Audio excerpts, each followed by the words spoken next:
January 24, 1965. A cold winter morning in London. Winston Churchill, the man who had defied Hitler when the world trembled, was dead at 90 years old. Across the Atlantic in Gettysburg, Pennsylvania, an aging Dwight D. Eisenhower received the news in silence. For nearly 3 decades, he had measured every word about Churchill with surgical precision. Every interview, every memoir, every private letter, all carefully calibrated to protect an alliance that no longer existed. But now, with Churchill gone, something shifted inside the former Supreme Commander. The diplomatic walls he had built began to crack. And what emerged would shock historians for generations. Because Eisenhower had been carrying a secret.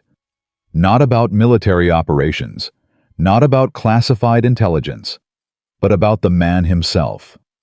The truth about Winston Churchill that Eisenhower had buried beneath decades of necessity. A truth that revealed the most difficult battle of World War II was not fought against the Germans. It was fought inside Allied headquarters, between 2 men who needed each other to win, and who nearly destroyed each other trying. The year was 1942. Europe was burning. Nazi Germany had conquered France in just 6 weeks. The British Expeditionary Force had barely escaped at Dunkirk, leaving behind tanks, artillery, and hope. Hitler's war machine seemed unstoppable. The Luftwaffe pounded London night after night. U-boats strangled Atlantic shipping lanes. And the Soviet Union was bleeding millions of soldiers trying to hold the Eastern Front. Into this chaos stepped an unknown American general named Dwight David Eisenhower. He was 52 years old. He had never commanded troops in combat. He had spent most of his career as a staff officer pushing papers and planning exercises that never happened. When Army Chief of Staff George Marshall appointed him to lead American forces in Europe, many questioned the decision. This Kansas farm boy, this desk general, leading the greatest military coalition in human history. The skeptics did not understand what Marshall saw. Eisenhower possessed something rarer than battlefield experience. He understood people. He could manage egos. He could build consensus among men who hated each other. And he would need every ounce of that skill. Because waiting for him in London was Winston Leonard Spencer Churchill, Prime Minister, war leader, and the most difficult ally any commander could imagine. Churchill was born into British aristocracy in 1874. His father was Lord Randolph Churchill. His mother was an American heiress. He grew up in palaces, educated at Harrow and Sandhurst, trained to believe that history was shaped by great men who seized destiny with both hands. By 1942, Churchill had already lived several lifetimes. He had fought in India, Sudan, and South Africa. He had served as First Lord of the Admiralty during World War I, where his Gallipoli campaign ended in disaster. He had wandered the political wilderness for a decade, warning about Hitler, while everyone called him a warmonger. Then came his finest hour. When Nazi Germany crushed France and Britain stood alone, Churchill refused to surrender. His speeches rallied a nation.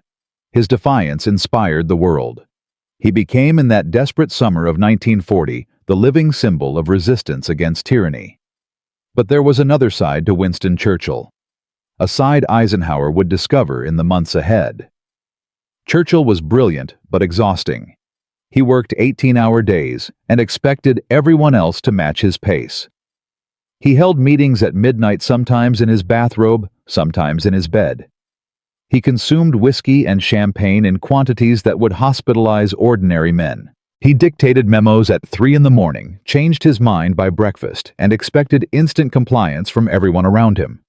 And he never ever stopped talking. Churchill believed in the power of words the way some men believe in God.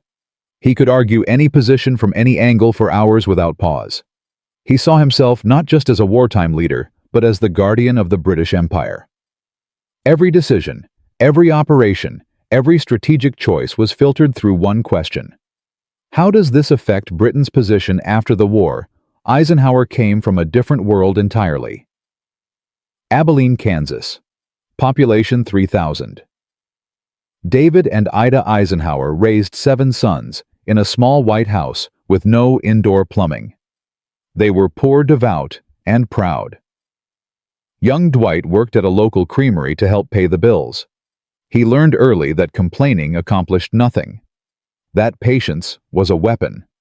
That the loudest voice in the room rarely won the argument. West Point shaped him further. He graduated in 1915, an average student with an above-average ability to get along with people. While Churchill was commanding headlines, Eisenhower spent World War I training tank crews in Pennsylvania. He never heard a shot fired in anger. The interwar years brought more obscurity. He served under Douglas MacArthur in the Philippines, learning how to manage a legendary ego without losing his own identity. He watched. He listened. He filed away lessons about leadership that textbooks never taught. By 1942, Eisenhower had developed a philosophy that would define his command. Never lose your temper in public. Never show frustration. Never give enemies or allies ammunition to use against you.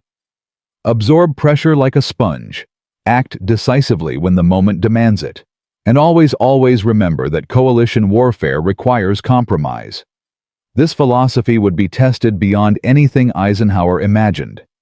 Because Churchill did not believe in compromise. Churchill believed in Churchill. The first major clash came over strategy.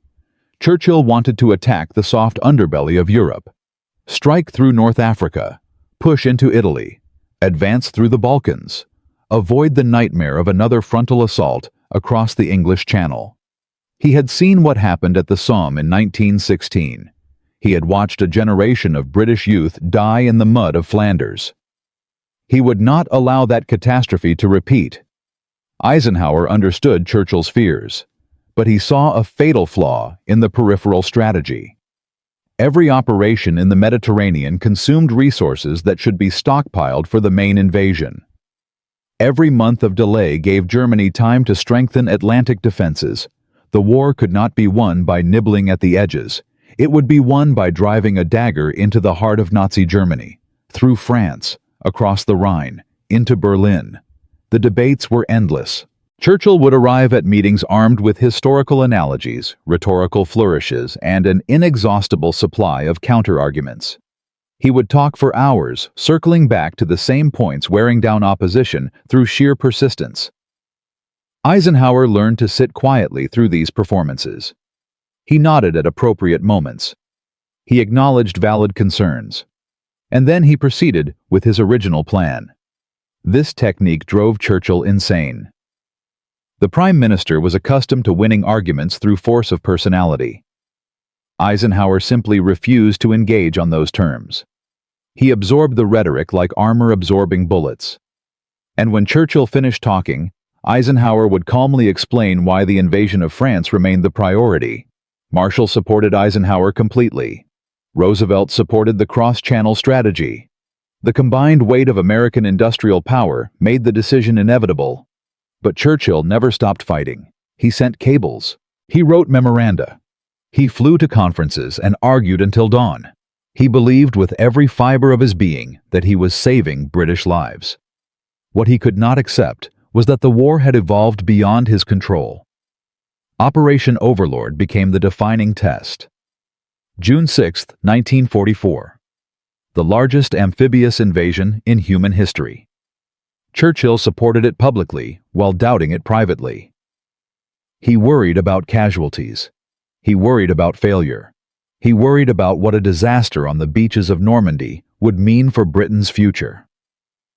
The night before the invasion, Eisenhower sat alone in his trailer at Southwick House.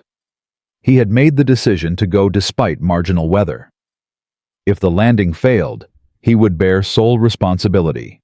He drafted a press release accepting blame for the catastrophe. He put it in his pocket and waited. Churchill, meanwhile, was furious that Eisenhower had forbidden him from watching the invasion from a warship. The Prime Minister wanted to be there to witness history, to share the danger with his troops. Eisenhower said no. The risk was too great. If Churchill were killed, the political consequences would be catastrophic. Churchill appealed to King George VI, who threatened to go himself if Churchill insisted. The Prime Minister backed down, but he never forgave the humiliation. When the landing succeeded, when Allied forces established their beachhead, when the German defenses began to crack, something fundamental shifted. Churchill remained the symbol of British defiance. But operational control belonged to Eisenhower. The American had proven himself. The Kansas farm boy had delivered the decisive blow that Churchill had feared and doubted. From that moment forward, the balance of power between them was forever altered. The breakout from Normandy exposed deeper tensions. Eisenhower favored a broad front advance. Keep pressure everywhere. Deny the Germans any opportunity to concentrate forces. Grind them down through relentless logistics and overwhelming firepower. Churchill and Montgomery wanted something different. A single, concentrated thrust. A narrow spear aimed at the Ruhr industrial heartland. Bold, dramatic, and deeply appealing to a nation desperate for a quick end to the war. Operation Market Garden was the result. The largest airborne operation ever attempted. 3 divisions dropping behind German lines to seize bridges across the Netherlands. Montgomery promised it would end the war by Christmas. Eisenhower had doubts, but he approved the plan partly to maintain alliance harmony, partly because the potential rewards seemed worth the risk. The operation failed. The bridge at Arnhem proved too far. German resistance was stronger than expected. Thousands of paratroopers were killed or captured. The war would not end in 1944. Eisenhower never publicly criticized the decision. He absorbed the failure as he absorbed everything else. But privately, he drew a lesson he would carry for the rest of his life. Boldness dressed as strategy could be as dangerous as timidity. Churchill's instincts, shaped by a different era and different fears, had contributed to a costly defeat. The Supreme Commander began to trust his own judgment more completely, and Churchill's influence over operational decisions faded further with each passing week. By late 1944, the transformation was undeniable. American forces dominated the Western Front. American logistics fueled the advance. American industrial production made victory inevitable. Churchill still advised. He still warned. He still sent cables at 3 in the morning proposing alternative strategies. But Eisenhower's responses grew shorter. More procedural. More final. This was not disrespect. Eisenhower never forgot what Churchill had accomplished in 1940. He never questioned the courage that had sustained Britain through its darkest hours. But the war had entered a new phase. Momentum mattered more than rhetoric. Coordination mattered more than inspiration. And the man best equipped to manage that phase was not the British Prime Minister. It was the American Supreme Commander. Churchill sensed the shift. He felt his influence slipping away. He fought against it with every weapon he possessed. Words, history, the sheer force of his personality. None of it worked. The war was being won on Eisenhower's terms now, and nothing Churchill said could change that reality. But this was only the beginning of their complicated dance. In Part 2, we will witness the final months of the war. The race for Berlin. The growing shadow of the Soviet Union. And the moment when Churchill's fears about the post-war world proved terrifyingly correct. Eisenhower would face choices that haunted him for decades. Choices where military logic clashed with political necessity. Choices where the alliance he had worked so hard to preserve began to crack under pressures no one had anticipated. What really happened between Eisenhower and Churchill as the Third Reich collapsed? What secrets did they keep from each other? And why did Eisenhower wait 20 years to reveal the truth about the most important partnership of the 20th century? The answers will shock you. In Part 1, we witness the collision of two titans. Eisenhower, the Kansas farm boy, who became Supreme Commander. Churchill, the aristocrat who saved Britain from extinction. Their partnership delivered the Normandy invasion. Their compromise won the war in Western Europe. But beneath the surface, cracks were spreading. Churchill's influence was fading. Eisenhower's patience was wearing thin. And as 1944 turned to 1945, the alliance that had held through necessity began to fracture under pressures neither man had anticipated. The final months of World War II would test their relationship beyond anything that came before. Because now the enemy was not just Nazi Germany, the enemy was time, the enemy was politics, and the enemy was a third power rising in the East that neither Churchill nor Eisenhower could control.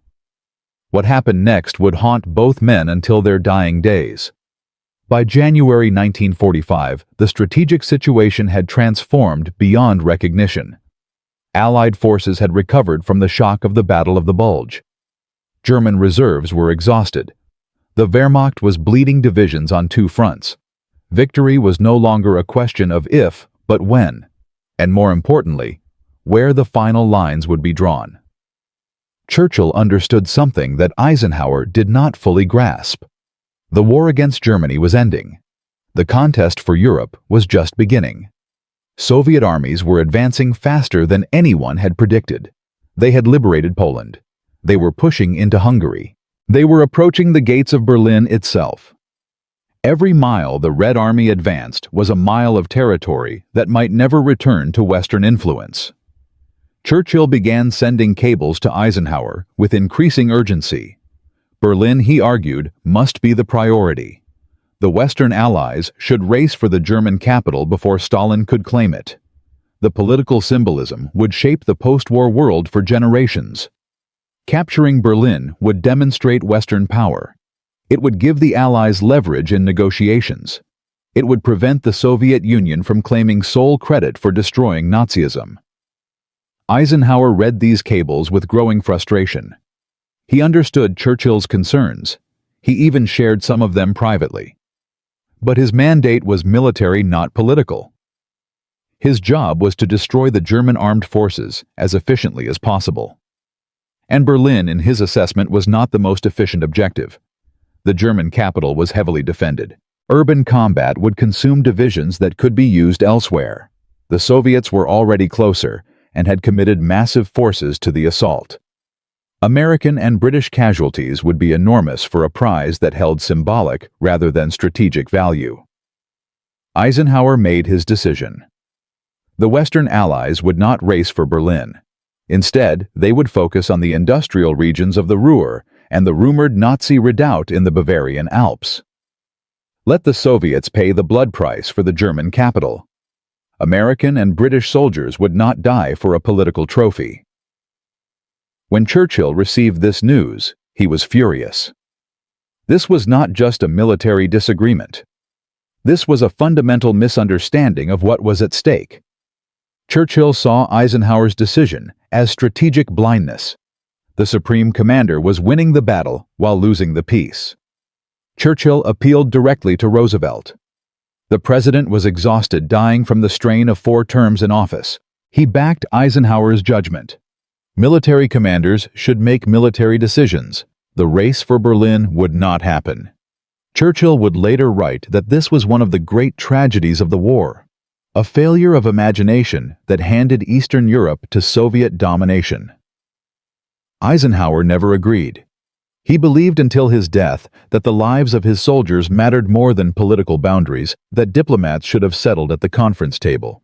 The tension between them reached its peak in March 1945. Churchill flew to Eisenhower's headquarters for a personal confrontation. The meeting was supposed to be cordial. It was anything but. Churchill arrived with Mapp's arguments and 3 decades of strategic experience. He laid out his case for Berlin with all the rhetorical power that had rallied Britain in 1940. Eisenhower listened, as he always did, quietly, patiently, without visible emotion. When Churchill finished, Eisenhower responded with a single question. "How many casualties are you willing to accept for Berlin?" Churchill hesitated. He spoke of duty, of history, of the post-war balance of power. Eisenhower pressed again. "Give me a number. How many American mothers should receive telegrams so that we can plant a flag in the Reichstag before Stalin?" Churchill had no answer. Because there was no answer. The political value of Berlin could not be measured against the lives it would cost, and Eisenhower was not willing to make that calculation. The meeting ended without resolution. Churchill returned to London more frustrated than ever. He understood that the age of European dominance was truly over. America was the arsenal of democracy, and American generals would decide how that arsenal was used. Britain could advise. Britain could warn. Britain could not command. Years later, Eisenhower admitted that this confrontation was the most difficult of the entire war. Not because Churchill was wrong about Soviet intentions. He was right about Soviet intentions. But because Eisenhower could not sacrifice his soldiers for objectives that should have been settled through diplomacy. The failure, in his view, belonged to the politicians who had given Stalin so much at Yalta, not to the general who refused to throw away lives for their mistakes. As Allied forces pushed deeper into Germany, a new horror emerged from the collapsing Reich. The concentration camps, Buchenwald, Dachau, Bergen-Belsen, mountains of corpses, survivors who looked like living skeletons, gas chambers, crematoriums, industrial murder on a scale that defied human comprehension. Eisenhower visited Ohrdruf Camp on April 12, 1945. The same day, Franklin Roosevelt died in Georgia. What Eisenhower saw in that camp changed him forever. He walked through barracks where prisoners had been starved systematically. He saw torture devices. He saw bodies stacked like cordwood. He saw the face of absolute evil. Eisenhower immediately ordered every American soldier in the area to visit the camps. He brought journalists. He brought photographers. He brought congressional delegations. He understood that future generations might not believe what had happened here. The evidence had to be preserved. The witnesses had to testify. The world had to see. Churchill had known about the camps for years through intelligence reports, but seeing them in person was different. The British Prime Minister visited Belsen and emerged shaken in a way that few had ever witnessed. For once, there were no words, no speeches, no historical analogies. Only silence and horror.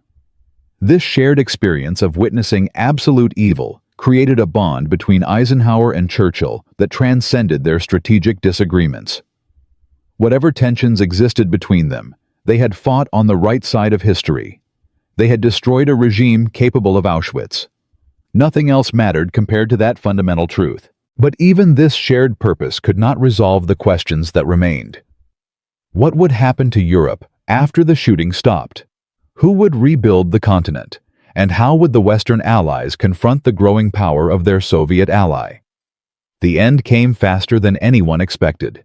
Hitler committed suicide on April 30, 1945. German forces began surrendering piecemeal across the continent.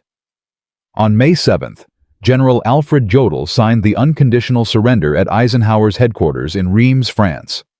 The war in Europe was over. Eisenhower's message to the combined chiefs of staff was characteristically brief. The mission of this Allied force was fulfilled at 0241 local time, May 7, 1945. No flourishes, no rhetoric, just the facts. Churchill, by contrast, delivered one of his greatest speeches to the British people. He spoke of sacrifice and endurance. He spoke of the long road from Dunkirk to victory.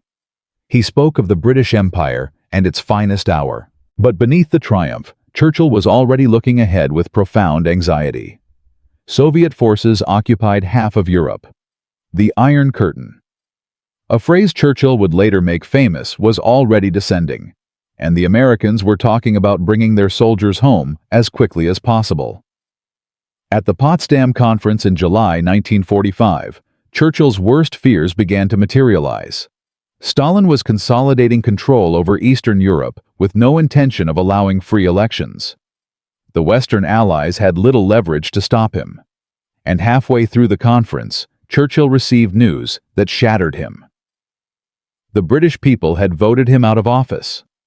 The greatest war leader in British history, the man who had saved Western civilization, was rejected by his own nation. Eisenhower was stunned by the news. He could not comprehend how the British could dismiss Churchill after everything he had accomplished. But Churchill understood better than anyone. The British people had voted for the future, not the past. They wanted housing and healthcare and jobs. They did not want another imperial adventure led by an aging warrior. Churchill accepted defeat with dignity. He congratulated Clement Attlee, the new prime minister, and stepped aside. But something inside him died at Potsdam. The war had been won. The peace was being lost. And there was nothing more he could do. In the years that followed, Eisenhower and Churchill maintained a careful public friendship. They exchanged letters. They met occasionally at ceremonies and conferences. They praised each other in speeches and memoirs. But the truth was more complicated. Eisenhower returned to America as the greatest military hero since George Washington. He served as Army Chief of Staff, then as President of Columbia University, then as Supreme Commander of NATO. In 1952, he was elected President of the United States. Churchill returned to power in 1951, serving as Prime Minister until 1955. He struggled against age and declining health. He wrote his massive history of the Second World War, carefully shaping the narrative for posterity. He collected his Nobel Prize for Literature. He painted and gave speeches, and tried to hold together an empire that was dissolving before his eyes. The two men never achieved the easy friendship that legend suggested. They respected each other. They admired each other. But the scars of their wartime disagreements never fully healed. Churchill believed until his death that Eisenhower had made strategic errors that cost the West dearly. The failure to take Berlin. The premature withdrawal of American forces from advanced positions. The naive trust in Soviet good faith. Eisenhower believed with equal conviction that Churchill's judgment was clouded by imperial nostalgia and an inability to accept that the world had changed. The British Empire was finished. American power would shape the future. And clinging to the past, however glorious, would not bring it back. When Churchill finally died in January 1965, Eisenhower was 74 years old. He was retired, living quietly in Gettysburg, suffering from the heart disease that would kill him 4 years later. The death of his old partner forced a reckoning that Eisenhower had avoided for 20 years. In private conversations with family and close friends, Eisenhower finally allowed himself to speak without diplomatic restraint. Churchill, he admitted, had been one of the most difficult men he had ever worked with. Brilliant, yes. Courageous, absolutely. But also exhausting, persistent, and often wrong. Eisenhower acknowledged that Churchill's greatest contribution came in 1940 when Britain stood alone. Without Churchill's defiance, the war might have been lost before America ever entered. That courage deserved eternal recognition. But once American power became dominant, Churchill became an obstacle as often as an ally. His Mediterranean obsession delayed the decisive invasion of France. His political calculations complicated military operations. His refusal to accept reduced British influence created endless friction. Managing Churchill-Eisenhower admitted required as much energy as managing the enemy. But this was only part of the truth. In Part 3, we will uncover what Eisenhower never said publicly. The private letters that revealed his true feelings. The conversations with trusted aides that contradicted his diplomatic memoirs. And the final judgment that Eisenhower rendered on Winston Churchill decades after the guns fell silent. Because Eisenhower's ultimate assessment was not simply critical, it was devastating.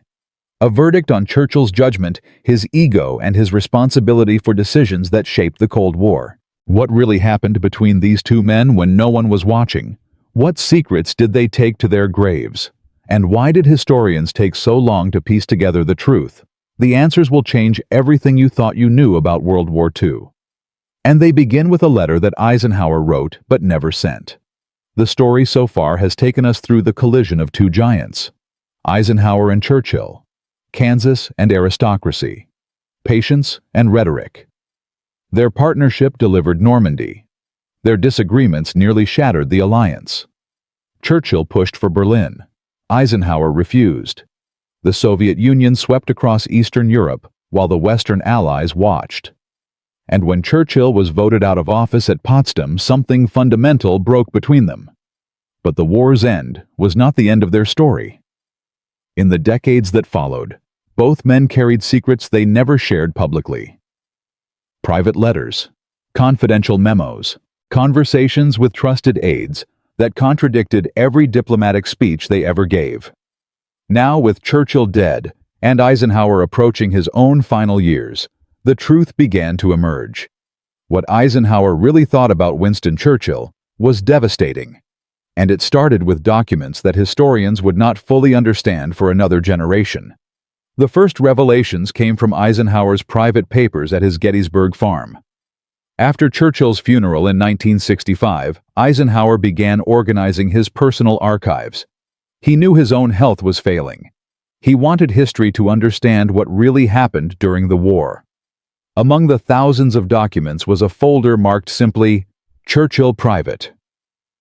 Inside were letters Eisenhower had written but never sent, memos he had drafted in moments of frustration, and diary entries that contradicted his polished memoirs. One letter dated August 1944 was particularly revealing. Eisenhower had written it after another exhausting session with Churchill over Mediterranean strategy.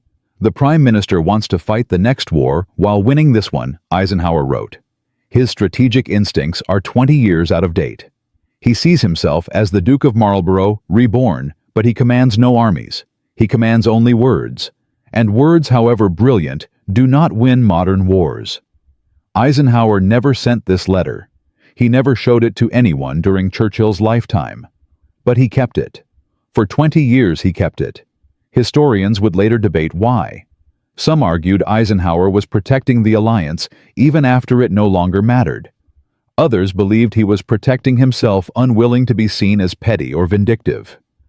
The truth was probably simpler. Eisenhower was a man who understood the weight of words. He knew that what he said about Churchill would shape how future generations understood the war, and he was not ready to render that judgment until Churchill was gone. Another document was even more explosive. A memo Eisenhower had prepared for his own files in February 1945 during the height of the Berlin controversy. Churchill's strategic advice has become a persistent obstacle to efficient military operations, the memo read. His interventions are driven by political calculations that have no place in operational planning. His inability to accept reduced British influence creates friction that damages coalition effectiveness. I have concluded that the Prime Minister's judgment on military matters cannot be trusted without independent verification. This was not diplomatic disagreement. This was a professional assessment that Churchill was unreliable as a strategic advisor. Eisenhower had reached this conclusion while the war was still being fought. He had kept it secret for 2 decades. He had praised Churchill publicly while documenting his failures privately. The contrast was staggering. But Eisenhower was not finished. In conversations with his son John during the late 1960s, he went even further. "The old man lived in the past," Eisenhower said. He could not accept that the British Empire was finished. Every decision he made was filtered through one question: how do we preserve British influence? That was not my job. My job was winning the war. Sometimes those goals aligned. Often they did not. John Eisenhower would later write that his father spoke of Churchill with a mixture of admiration and exasperation that never fully resolved. He respected what Churchill had accomplished in 1940. He never forgave the complications Churchill created in 1944 and 1945. The most damaging revelations concerned specific military decisions where Eisenhower believed Churchill's interference had cost lives. Operation Anvil, the invasion of southern France in August 1944, became a particular point of contention. Churchill had fought viciously against this operation. He wanted those forces used in Italy, pushing toward the Balkans, maintaining British influence in the Mediterranean. Eisenhower insisted on Anvil because it would open additional ports to supply the advancing Allied armies. Without those ports, logistics would strangle the campaign in France. Churchill lobbied Roosevelt directly. He sent cables. He flew to conferences. He argued until the final moment. When Anvil proceeded despite his objections and succeeded brilliantly, Churchill never acknowledged his error. In Eisenhower's private assessment, Churchill's resistance to Anvil was not strategic disagreement. It was sabotage of the coalition's agreed strategy for political purposes. The Prime Minister was willing to risk military defeat to preserve imperial influence. This was unforgivable in Eisenhower's professional judgment. But he never said so publicly while Churchill lived. Another controversy involved the broad front versus narrow thrust debate in late 1944. Montgomery and Churchill pushed for a concentrated drive toward the Ruhr, stripping American forces of supplies to fuel a British-led offensive. Eisenhower refused. He maintained pressure across the entire front, denying the Germans any opportunity to concentrate. When the Battle of the Bulge exploded in December 1944, Eisenhower's approach was vindicated. The broad front had reserves available to contain the German offensive. A narrow thrust would have left flanks exposed and potentially catastrophic. Churchill never acknowledged this vindication either. In his memoirs, he continued to suggest that a more aggressive approach might have ended the war sooner. Eisenhower found this infuriating. The Prime Minister was rewriting history to protect his reputation while ignoring the evidence that contradicted his judgment. Perhaps the most sensitive issue was Churchill's handling of intelligence during the final months of the war. Ultra, the British program that decoded German communications, provided invaluable intelligence throughout the conflict. But Churchill controlled how that intelligence was shared with American commanders. Eisenhower came to believe that Churchill sometimes withheld or delayed Ultra intelligence when it contradicted his preferred strategies. There is no definitive proof of this accusation. The relevant documents remain classified or were destroyed. But Eisenhower mentioned his suspicions to several trusted associates in the years after the war. He believed Churchill had manipulated intelligence sharing to support his arguments for Mediterranean operations. If true, this was a betrayal of the most fundamental kind. Coalition warfare depended on shared intelligence. Withholding information to win bureaucratic battles was not politics. It was treachery. Eisenhower never made this accusation publicly. He understood that proof was lacking, and that making such claims would poison Anglo-American relations for generations. But he carried the suspicion until his death. And historians who examined his private papers found hints of this belief scattered throughout his correspondence. The final component of Eisenhower's private assessment concerned Churchill's post-war behavior. After losing power in 1945, Churchill dedicated himself to writing history. His 6-volume history of the Second World War became a masterpiece of self-justification. Churchill presented himself as the strategic visionary who had guided the alliance to victory. He minimized his errors. He exaggerated his contributions. He portrayed American commanders, including Eisenhower, as competent but unimaginative executors of plans that Churchill had conceived. Eisenhower read these volumes with mounting frustration. He recognized the literary brilliance. He also recognized the distortions. Churchill was not lying exactly. He was selecting facts and interpretations that supported his preferred narrative. Every statesman does this to some degree. But Churchill did it with such skill and persistence that his version of events became accepted truth. Eisenhower considered writing his own detailed rebuttal. He drafted outlines. He collected documents. He discussed the project with his staff. In the end, he decided against it. A public fight with Churchill would accomplish nothing except damaging both their reputations. History would sort out the truth eventually. Eisenhower would provide his own account in his memoirs and leave the rest to scholars. This was characteristic Eisenhower restraint. Absorb the pressure. Maintain the alliance. Let time render the final verdict. But privately, Eisenhower was bitter. He felt that Churchill had stolen credit that belonged to others, that the British Prime Minister had used his literary gifts to overshadow the American contribution to victory, that future generations would remember Churchill's speeches while forgetting the logistics coordination and grinding effort that actually won the war. When Eisenhower finally allowed himself to speak freely after Churchill's death, his assessment was comprehensive. Churchill was indispensable in 1940, he told his family. Without him, Britain might have made peace with Hitler. The world owes him an eternal debt for that courage. But after 1942, his contribution became increasingly problematic. He could not adapt to the reality that American power had become dominant. He could not accept that his strategic instincts, shaped by the First World War and imperial concerns, were no longer relevant. He spent more energy fighting the alliance than fighting the enemy. The tragedy of Winston Churchill, Eisenhower concluded, was that his greatest strength became his greatest weakness. The same determination that sustained Britain in its darkest hour made him incapable of accepting change when circumstances demanded it. He was a man of 1940 trying to lead in 1945. And the gap between those two moments was wider than he could ever bridge. This assessment was harsh.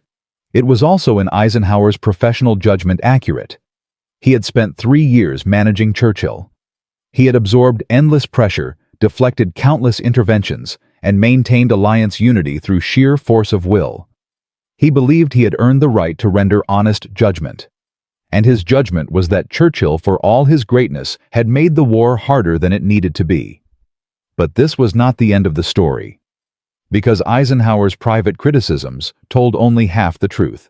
In Part 4, we will discover what Eisenhower said about Churchill that contradicted everything in those bitter documents.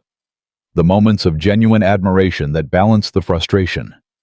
The recognition that coalition warfare required exactly the kind of difficult personality that Churchill embodied. And the final letter Eisenhower wrote about their partnership that historians consider the definitive statement of their relationship. Because Dwight Eisenhower was not a simple man.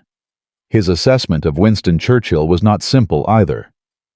What he finally admitted was not just criticism. It was something far more complex. A verdict that acknowledged both the failures and the necessity, the obstacles and the inspiration, the frustration and the gratitude. What Eisenhower really thought about Winston Churchill cannot be captured in criticism alone. And the final chapter of their story reveals a truth that neither man ever spoke aloud while both were living. We have traveled a long road together. From the first meeting between a Kansas farm boy and a British aristocrat in 1942, through the battles of North Africa, Sicily, and Normandy, through the arguments over Berlin and the heartbreak of Potsdam, through the bitter private documents where Eisenhower cataloged every frustration, every interference, every moment when Churchill made the war harder than it needed to be. We have seen Eisenhower's devastating professional assessment. Churchill's strategic instincts were outdated. His political calculations obstructed military operations. His inability to accept reduced British influence created endless friction. But this is not where the story ends. Because Dwight Eisenhower was not a simple man. And his final judgment on Winston Churchill was not simple either. There was another side to his assessment. A side that contradicted everything in those bitter memos. A side that historians almost missed. And it changes everything we thought we knew about the most important partnership of the 20th century. In the final years of his life, Eisenhower began to soften. Not publicly. His memoirs remained diplomatic, careful, measured. But in private conversations with family and close friends, something shifted. The bitterness that had accumulated during the war began to fade. In its place emerged something more complex. Gratitude. Recognition. And finally a kind of love that Eisenhower had never allowed himself to express while Churchill was alive. The change began after Churchill's funeral in January 1965. Eisenhower did not attend. His health was poor, and the transatlantic journey was too demanding. But he watched the ceremony on television. He saw the crowds lining the streets of London. He saw the world's leaders gathered to honor the man who had defied Hitler when defiance seemed like madness. And something inside Eisenhower broke open. He wept. His son John later recalled that he had never seen his father cry like that. Not at the death of Roosevelt. Not at the liberation of the concentration camps. Not at any moment during the war or after. But watching Churchill's funeral, Eisenhower wept like a child. When John asked him why Eisenhower could not explain at first, he sat in silence for a long time. Finally, he said something that John would remember for the rest of his life. "I spent so many years being frustrated with him that I forgot to be grateful. Without him, there would have been nothing to fight for.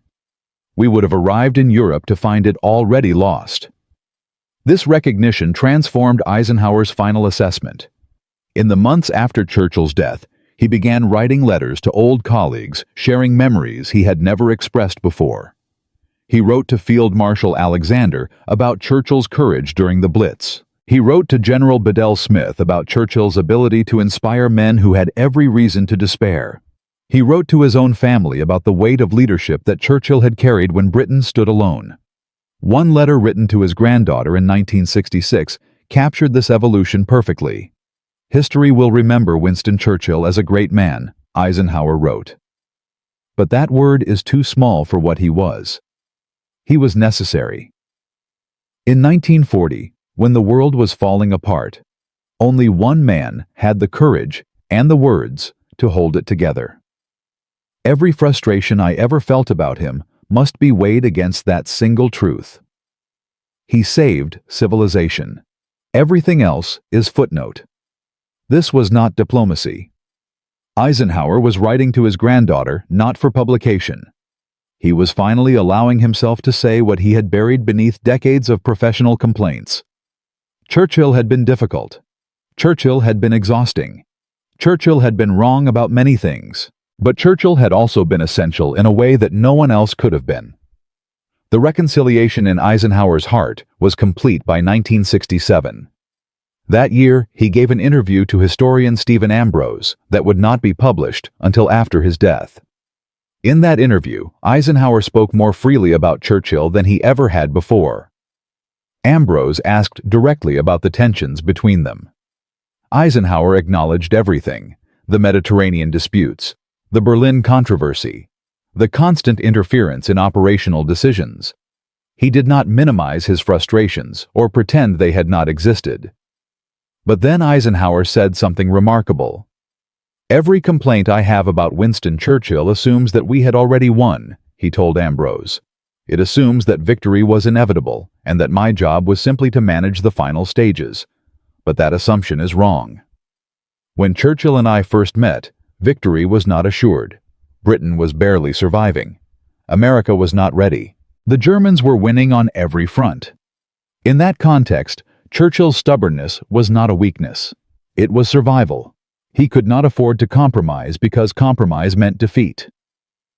By the time American power became dominant and compromise became possible, Churchill could not change. He was still fighting the war of 1940 when I was fighting the war of 1944. That was the source of our conflict. But I cannot blame him for it. He had saved the world by being exactly what he was. He could not become someone else simply because the situation had changed. This insight represented Eisenhower's mature judgment. Churchill's flaws and Churchill's greatness came from the same source. The determination that refused to surrender in 1940 was the same determination that refused to accept American dominance in 1944. The rhetoric that rallied Britain was the same rhetoric that exhausted Allied commanders. The strategic vision that saw the danger of Soviet expansion was the same vision that could not accept that Britain no longer had the power to act alone. Eisenhower finally understood that he had been asking Churchill to be two different people. The hero of 1940 and the subordinate ally of 1944. That was impossible. Churchill was one man formed by one history, driven by one set of convictions. His greatness and his limitations were inseparable. The real question was not whether Churchill had been difficult. Of course he had been difficult. The question was whether the difficulty had been worth the cost. And Eisenhower's final answer was unequivocal. Yes. 1,000 times yes. Every argument, every cable, every midnight meeting, every frustrating intervention had been worth it. Because without Churchill, there would have been no alliance to preserve. Without Churchill, the war might have ended before America ever joined it. Without Churchill, Eisenhower would have been a staff officer planning for a war that had already been lost. The final document in Eisenhower's assessment was a letter he wrote but never sent. It was addressed to Churchill, directly dated, sometime in late 1968, just months before Eisenhower's own death. The letter was found in his papers after he died, still in its envelope, never mailed because Churchill was already gone. Dear Winston, the letter began, I have spent many years thinking about our time together, and I find that my thoughts have changed. During the war, I saw you as an obstacle as often as an ally. Your interventions frustrated me.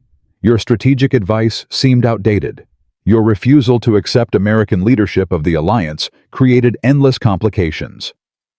I documented these frustrations in memos and diaries that I kept private because I understood that public criticism would serve no purpose. But now, with both of us approaching the end of our journeys, I want to tell you something I should have said while you were alive. You were right more often than I admitted. Not about Berlin, perhaps. Not about the Mediterranean, but about the fundamental nature of what we were fighting for and against. You understood the Soviet threat before I did. You understood that the war's end would not bring peace, only a different kind of conflict. You understood that the decisions we made in 1944 and 1945 would shape the world for generations. I was focused on winning the war. You were focused on winning the peace. In retrospect, I am not certain which of us had the clearer vision. The letter continued for 2 more pages. Eisenhower wrote about specific moments during the war when Churchill's judgment had proven correct, despite his own doubts. He wrote about the personal qualities he had admired, the courage and the humor and the inexhaustible energy. He wrote about the weight of leadership that both men had carried and the loneliness that came with decisions that affected millions of lives. But the most powerful passage came near the end. I want to tell you, Eisenhower wrote, that managing you was the hardest job I had during the war. Harder than planning Overlord. Harder than coordinating a coalition of armies. Harder than any battle. You exhausted me, Winston. You drove me to the edge of my patience more times than I can count. But I would not change a single moment of it. Because in the end, the war was not won by generals or armies or logistics. It was won by will. And no one had more will than you. You carried Britain when it had nothing left to give. You carried the alliance when it was fracturing under the weight of competing interests. You carried the hope of the free world when hope seemed like madness. I complained about you constantly. I criticized you in private. I sometimes wished you would simply stop talking and let me do my job. But I never stopped respecting you. And I never stopped being grateful that you were on our side. Eisenhower never sent this letter. Perhaps he felt it was too late. Perhaps he was embarrassed by the emotion it contained. Perhaps he simply could not find the words to bridge the gap between private feeling and public expression. The letter sat in his desk for months. When Eisenhower died on March 28, 1969, it was found among his most personal papers. His family considered releasing it immediately, but decided to wait. The letter was finally published in 1981, more than a decade after both men were gone. Historians consider it the definitive statement of Eisenhower's views on Churchill. Not the bitter memos written during the war, not the diplomatic memoirs written for public consumption, but this final private letter to a man who could no longer read it. The letter that revealed what Eisenhower truly believed after all the frustrations had faded and only the essential truth remained.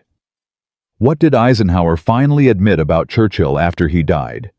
He admitted that Churchill had been difficult, exhausting, often wrong, and absolutely essential. He admitted that the same qualities that made Churchill a hero in 1940 made him an obstacle in 1944, and that both judgments were true simultaneously. He admitted that coalition warfare required exactly the kind of difficult personality that Churchill embodied, because easy partners rarely have the strength to survive impossible circumstances. He admitted that he had complained too much and appreciated too little. He admitted that his professional criticisms, however valid, missed the larger point. Churchill had saved the world. Everything else was detail. And he admitted finally that he had loved the old man more than he had ever been able to say while Churchill was alive. This was Eisenhower's final verdict. Not criticism, not praise, but truth. The complex, contradictory, irreducible truth about a partnership that had shaped the fate of nations. Two men from different worlds bound together by necessity, separated by temperament, united by purpose. They argued constantly. They frustrated each other endlessly. They saved civilization together. And in the end, that was all that mattered. If you have heard stories about other wartime partnerships that changed history, share them in the comments below. The Second World War produced hundreds of these relationships where difficult people accomplished impossible things by refusing to give up on each other. This is just one of them. Subscribe to discover more stories that history almost forgot. Because the greatest lessons often come not from the victories we celebrate, but from the struggles we overcome. Eisenhower and Churchill taught us that leadership is not about agreement. It is about commitment. Commitment to a cause greater than any individual ego or national interest. Commitment to alliance even when alliance is exhausting. Commitment to each other even when that commitment demands more than we think we have to give. From a Kansas farm boy who learned to manage the unmanageable to a British aristocrat who refused to surrender when surrender seemed reasonable, their partnership proved that the impossible becomes possible when will meets necessity. Together, they saved the world. Apart, neither could have succeeded. And that truth, more than any battle or strategy or decision, is what Eisenhower finally allowed himself to admit after Winston Churchill was gone. Some partnerships are not built on friendship. They are built on purpose. And those are the partnerships that change history.